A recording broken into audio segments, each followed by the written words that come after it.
मेरा वाला वो थानेदार है। मैं सबको सब कुछ सच सच बता दूंगी। ये सब जो भी कुछ किया था वो मैंने तुझे फंसाने के लिए किया था। मैंने वीर की कोल्ड ड्रिंक पे वो नशीली दवाएं मिलाई थी और मैंने तेरे कमरे का दरवाजा बंद किया था और मैंने घर वालों को बढ़ा चढ़ाकर सब कुछ बताया ताकि वो तुझे घर से निकाल फेंक। ये क्या तरीका है दृष्टि? हमें भी तुम्हारी तरह इसका इस घर में रहना बिल्कुल पसंद नहीं है, लेकिन इसे घर से निकालने के लिए ये तरीका अपनाना। और झूठ झूठ होता है, फिर चाहे उसे कोई भी बोले। और एक सबसे जरूरी बात, किसी औरत की इज्जत पर धब्बा लगे ये मैं कतई बर्दाश्त नहीं कर सकता, समझी तुम? फिर चाहे वो मेरे रिश्ते में हो या ना। आप विश्वामित्र नहीं है, ये बात मैं जानती हूँ, लेकिन जो गलती मैंने की है उसके पश्चाताप की तपस्या मैं मेनका बन के नहीं, पार्वती बन के करना चाहती हूँ। और जो मैं करूंगी। जो कुछ भी हुआ तुम्हारे साथ वो सरासर गलत है और मैं और मेरा पूरा परिवार तुमसे माफी मांगते हैं। We are sorry. तुम्हारा जन्मों से मैं थारी होली। देखो मैं तुमसे कह रहा हूँ, तुम्हें घर वापस चले जाना चाहिए। अब मैं ऐसा नहीं कर सकती। अरे क्यों? क्योंकि राजेश ने अपनी गाड़ी भेजी है, मैं उसकी गाड़ी से जा रही हूँ और बड़े पापा से मैंने कह दिया है कि मैं एक पेशेंट को देखने जा रही हूँ। अब ऐसे ही घर चली जाऊंगी तो फिर क्या कहूंगी उनसे? दुर्गा, उसी गाड़ी को घर की तरफ वापस लेकर तुम चली जाओ। आपको भरोसा नहीं है मुझ पर? अरे बात भरोसे की नहीं है, वो आदमी अच्छा नहीं है दुर्गा। उससे मुझे क्या? और बड़े पापा है ना, मेरे पास मेरा फोन भी है, कुछ नहीं करेगा वो। जब भी आप होते हैं ना तब भी छेड़ता है वो मुझे, जब मैं अकेली होती हूँ ना कुछ नहीं करता वो। तुम्हें जो करना है तुम करो, ठीक है? सुनिए ना, आपको क्या लगता है अगर वहां कोई बीमार नहीं होता तो मैं जाती वहां पर? एक डॉक्टर के लिए उसकी पेशेंट की जिंदगी से ज्यादा इम्पोर्टेंट और कुछ नहीं होता। हाँ मैं जानती हूँ मैं डॉक्टर अभी तक बनी नहीं हूँ, लेकिन पढ़ाई तो कर रही हूँ ना, सपना है मेरा और एक दिन जरूर बन के दिखाऊंगी। और थोड़ा बहुत ट्रीटमेंट करना तो सीख ही लिया है मैंने, लोगों को ठीक करना आता है मुझे। अब अगर उसके बावजूद मैंने उनकी हेल्प नहीं की तो ये तो अधर्म होगा ना। बोलिए। अरे बोला ना, तुम्हारे मन में जो है तुम वो करो। मैं रख रहा हूँ, बाय।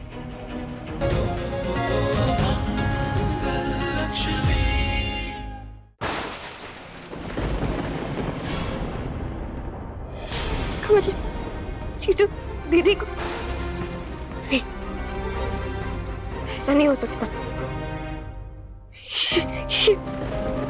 दीदी को बताना चाहिए।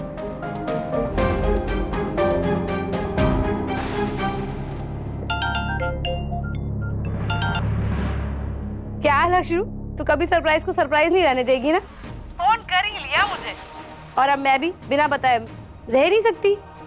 तेरे लिए आटे के लड्डू बना रही हूँ, तुझे बहुत पसंद है ना? अक्षरधाम पे मिलेगी ना तो दे दूंगी। वैसे मैंने तेरे जीजू को कहा था कि मुझे वहाँ छोड़ दे, पर वो ना जल्दी निकल गए, काम बहुत रहता है उनको। मेरी दीदी को कभी शक ही नहीं हुआ कि जीजू दीदी से डिवोर्स लेने की तैयारी कर चुके हैं। हेलो लक्ष्मी, कुछ बोल क्यों नहीं रही? तू आ तो रही है ना वहाँ?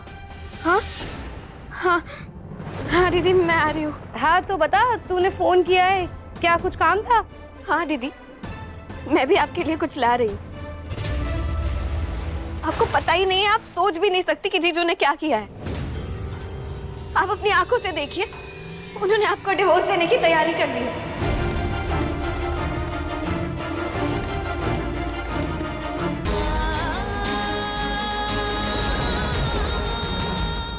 मिस मेघा, आप इन्हें माफ कर देगी?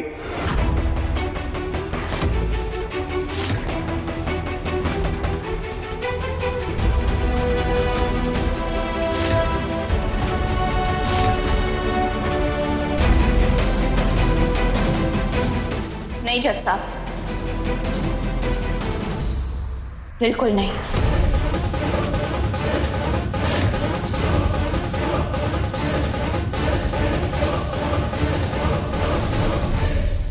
इतने दिनों में मैंने इसके सारे रंग देख लिए। निहायती घटिया किस्म का इंसान है ये। ना तो इसे औरतों की इज्जत करनी आती और ना ही रिश्ते निभाना।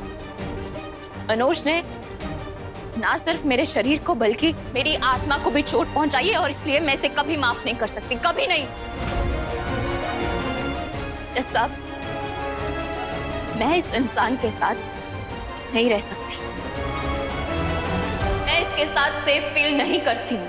मुझे इससे डिवोर्स चाहिए।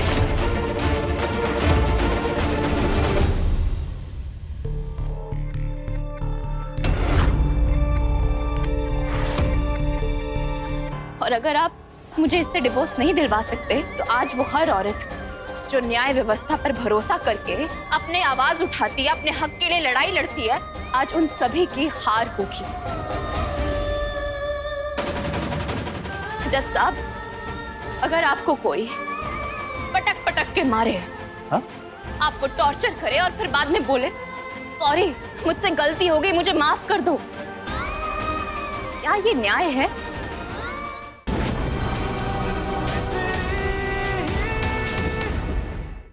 ये क्या है मिश्री? अब आप ये काम करेंगे। ये कैसा काम है मिश्री? ड्राइव मैंने कभी बस नहीं चलाई है। आप बिजनेसमैन थे ना, जब आप इतनी बड़ी कंपनी चला सकते तो एक बस नहीं चला सकते। ये मत भूलिए राघव जी, बड़े बड़े कामों की शुरुआत छोटे छोटे कदमों से ही होती है। आज चलना शुरू कीजिए, मंजिल तक अपने आप ही पहुंच जाएंगे। राघव जी, ये एक नई उम्मीद है, एक नई शुरुआत। पर मिश्री, ये बस तो बस एक टिन का डब्बा है, कबाड़ है और कुछ नहीं।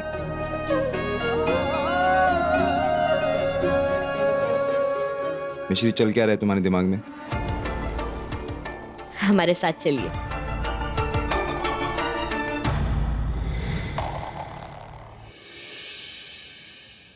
अब अपनी जिंदगी की स्टीयरिंग को अपने हाथों में लीजिए और खुद तय कीजिए अपना नया रास्ता, अपनी नई मंजिल, जिसका नाम होगा राघव टूर एंड ट्रैवलर्स।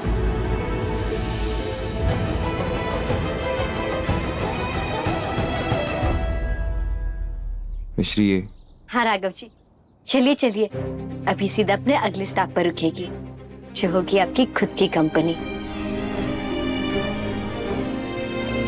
कहने तो मिश्री, सब्जी खरीदने के पैसे नहीं है हमारे पास, ये बस कैसे खरीदेंगे? सब छिन गया मेरा। जाने तुम ये सब कैसे सोच रही थी?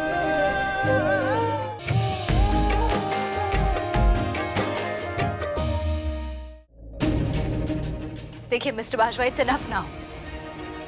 मुझे आपकी बातों में कोई इंटरेस्ट नहीं है, और हाँ, जैसा आप सोच रहे ना वैसे तो बिल्कुल भी नहीं है।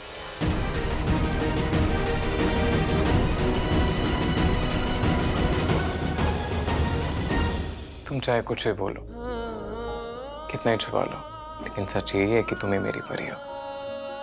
और ये चीज तुम सबके सामने बहुत जल्दी एक्सेप्ट भी कर लोगी।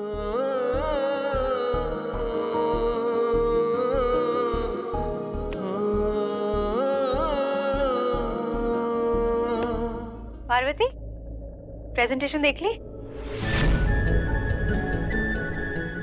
क्या हुआ? तुम ठीक हो? परेशान लग रही हो। What happened?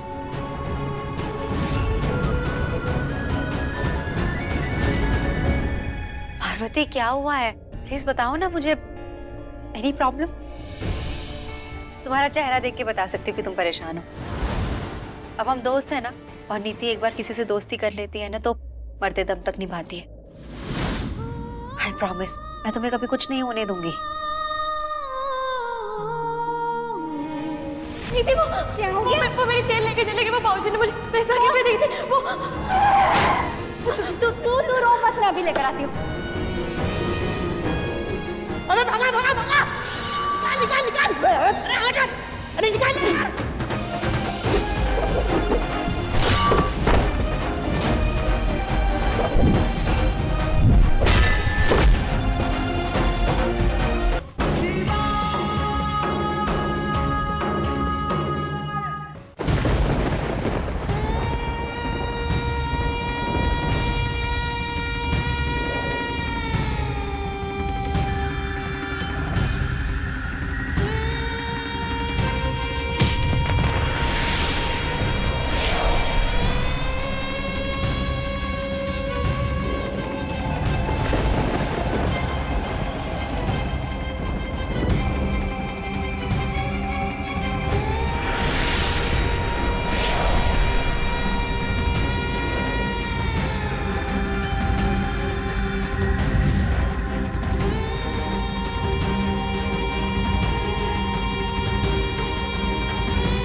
कि माना मैंने दुर्गा कि तुम्हें इस युद्ध में हराना तनिक कठिन होगा, इसीलिए मैंने तुम्हें पहले थकाया।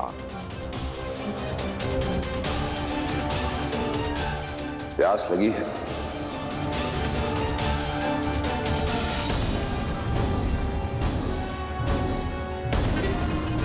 प्यास बुझेगी, किंतु तुम्हारी नहीं, तुम्हारे खून से मेरी प्यास बुझेगी, मेरी प्यास बुझेगी, मेरी प्यास बुझेगी।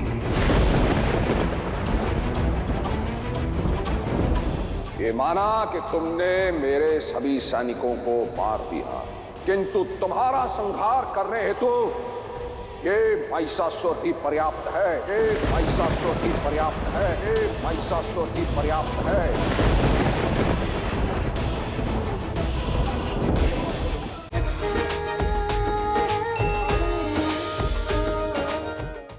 अगर 15 मिनट में तीर्थ मित्तल को टिकट नहीं मिली ना, तो मैं इसी ऑफिस के सामने अपने आप को जला के आत्मदहन कर लूंगा। नहीं ऋषि, क्या हो क्या गया तुझे? इतना मना करने के बावजूद बात ही नहीं मान रहा है। तूने उनको अपनी बहन से, अपने परिवार से ज्यादा इंपॉर्टेंट मान लिया है।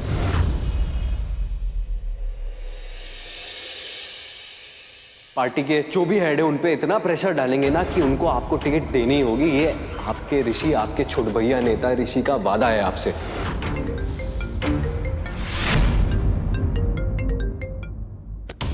एक मिनट माँ, मुन्ना का कॉल है, जरूरी हो सकता है। मेरे से जरूरी है क्या? जीतू बेबी, आपसे जरूरी हो सकता है क्या कुछ?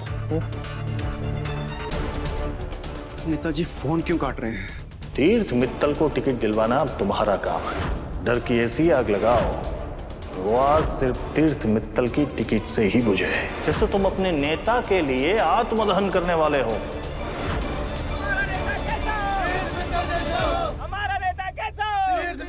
कहाँ जा रहा है तू और क्या उल्टा सीधा काम कर रहे है तू? कोई उल्टा सीधा काम नहीं करूंगा मुन्ना भैया, बस एक काम है, नेताजी को टिकट दिलाना, वो मैं उनको दिलवा के रहूंगा। ऋषि